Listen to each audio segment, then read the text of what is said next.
Hello friends, ഞാനിന്ന് പോകുന്നത് ഫുജേറയിലേക്കാണ്. ഫുജേറയിലേക്ക് പോകാനുള്ള കാരണം എന്ന് വെച്ചാൽ ഹസ്ബൻഡിന് ഫുജേറ വരെ ഓഫീസിൽ നിന്ന് പോവേണ്ട ആവശ്യമുണ്ടായിരുന്നു. അപ്പം ഞങ്ങോട്ട് വരുന്നോ എന്ന് ചോദിച്ചു. പറഞ്ഞു തരേണ്ട താമസം ഞാൻ മക്കളെയും കൊണ്ട് വേഗം വണ്ടി കയറിയിരുന്നു കേട്ടോ. വർക്കിംഗ് ഡേയ്സിൽ ഞങ്ങൾക്ക് പുറത്തിറങ്ങുക എന്ന് പറയുന്നത് അത്രക്കും കാര്യമുള്ളതാണ്. അപ്പോൾ ചോദിച്ചപ്പോൾ തന്നെ ഞാൻ വേഗം മക്കളെയും കൊണ്ട് കയറി. മക്കൾക്ക് അത്യാവശ്യം കഴിക്കാൻ വേണ്ട ഫ്രൂട്ട്സും കാര്യങ്ങളും പഴവും വെള്ളവും ഒക്കെ ഞാൻ കയ്യിൽ കരുതിയിട്ടുണ്ടായിരുന്നു, ഒരു പില്ലോ അടക്കം. മക്കൾക്ക് വേണമെങ്കിൽ അവിടെ ഉറങ്ങാലോ എന്ന് വിചാരിച്ചിട്ട് മക്കൾ ഉറങ്ങുന്നിടത്തു നിന്ന് എടുത്ത് വേഗം ഡ്രസ്സ് മാറ്റി കൊണ്ടുവന്നാണ് കേട്ടോ. ഇങ്ങനെ ചാടി കയറി പോകാനുള്ളതിൻ്റെ മെയിൻ റീസൺ ഫുജേറയിലേക്ക് പോകുമ്പോഴുള്ള വ്യൂ ആണ്. എന്തൊരു ഭംഗിയാണെന്നറിയോ.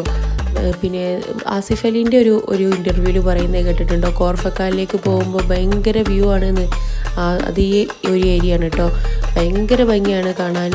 ഒരുപാട് മലനിരകൾക്കിടയിലൂടെ വേണം പോകാൻ. അതിൻ്റെ ഇടയിൽ നേഹമോൾ അവിടെ കിടന്ന് ഉറങ്ങിയിട്ടോ.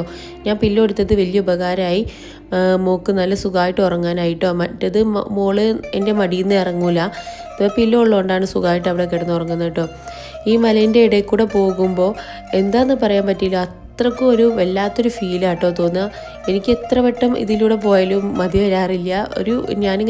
ഞാൻ സാധാരണ യാത്ര നന്നായിട്ട് ആസ്വദിക്കുന്ന ആളാണ് കേട്ടോ.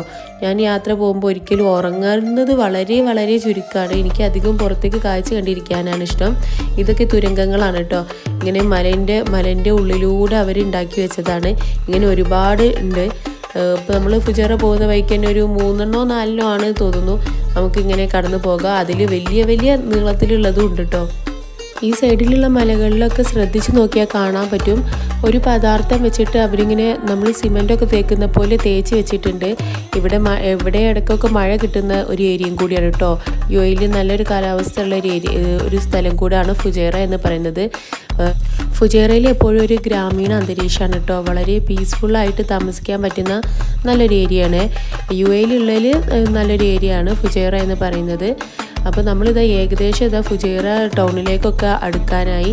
ഇപ്പോൾ കാക്കൻ്റെ ആവശ്യത്തിനൊക്കെ അവിടെ അതിനായിട്ട് ബന്ധപ്പെട്ടിട്ടുള്ള ഓഫീസിലൊക്കെ കയറി. അപ്പോഴൊന്നും ഞങ്ങൾ ഇറങ്ങിയിട്ടില്ല, ഞങ്ങൾ വണ്ടിയിൽ തന്നെ ഇരുന്നു. എന്നിട്ട് നേരെ അവിടുന്ന് തിരിച്ചു പോരുകയും ചെയ്തു കേട്ടോ. ഇവിടെ നല്ലൊരു ബീച്ചൊക്കെ ഉണ്ട്. ഇവിടുത്തെ ഒരു ഫേമസ് ബീച്ചാണ് അംബർല ബീച്ച്. വളരെ ഭംഗിയുള്ളൊരു ബീച്ചാണ് കേട്ടോ. അവിടെ ഒന്നും ഇപ്പോൾ നമ്മൾ കവർ ചെയ്യുന്നില്ല. പിന്നെ പ്രത്യേകിച്ച് യുഎഇയിൽ ചൂടറിയാലോ, നല്ല വെയിലാണ്, നല്ല ചൂടുമാണ്. അപ്പോൾ പുറത്തേക്ക് ഇറങ്ങുക എന്ന് പറയുന്ന കാര്യം അസാധ്യമാണ് കേട്ടോ. അപ്പോൾ അവിടുത്തെ വർക്ക് കഴിഞ്ഞ് ഞങ്ങൾ നേരെ കോഴിക്കോട് സ്റ്റാറിലേക്ക് വെച്ച് പിടിച്ചിട്ടോ. അവിടെ ഫുജേറയിലുള്ള ഹോട്ടലിലൊന്നും കയറിയിട്ടുണ്ടായിരുന്നില്ല. ഫുഡ് എങ്ങനെയാവുമെന്ന് അറിയാത്തത് കൊണ്ടാണ് കേട്ടോ, ഇന്ത്യൻ ഹോട്ടലൊന്നും കിട്ടാത്തതുകൊണ്ട്. പിന്നെ മക്കൾക്ക് അവിടെ ചീരക മിഠായിയൊക്കെ കിട്ടി. പിന്നെ ഞാനിതാ ബിരിയാണി മേടിച്ചു. കാക്ക നല്ല സദ്യ മേടിച്ചിട്ടോ. സദ്യ സൂപ്പറായിരുന്നു.